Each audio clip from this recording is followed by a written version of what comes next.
After Republicans pursued a series of seriously unpopular bills, Democrats are poised to make large gains. The tax law is among the most unpopular in the history of polling because it increases wealth inequality and conflicts with people's desire for a fairer tax system. Instead of passing a better crafted, more popular, deficit-neutral tax bill, Republicans went all in to permanently cut taxes for big corporations and wealthy heirs. Even Senator Susan Collins, who long advocated for processes enabling scrutiny and using expert analysis, put those laudable commitments aside in the rush to pass this law.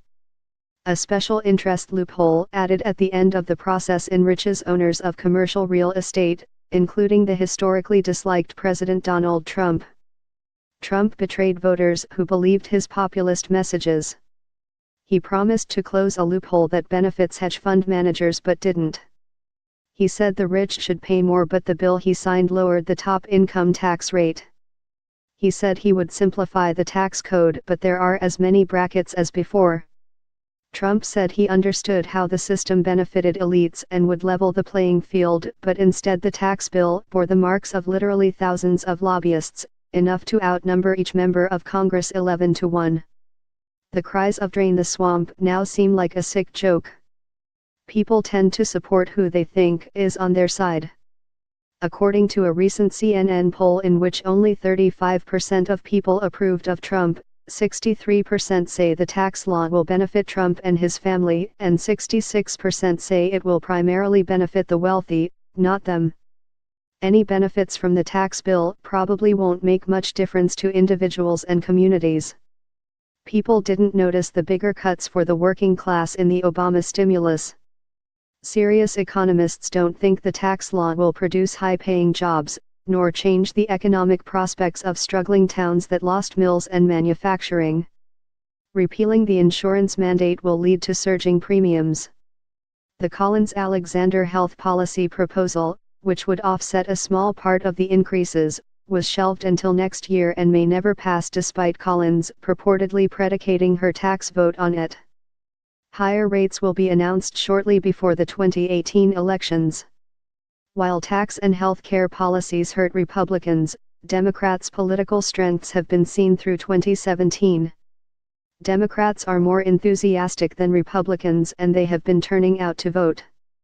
According to an analysis by Nate Silver, in all the special elections since Trump took office, Democrats have done better by an average of 12 percentage points than what would be predicted by the state or district's partisan lean.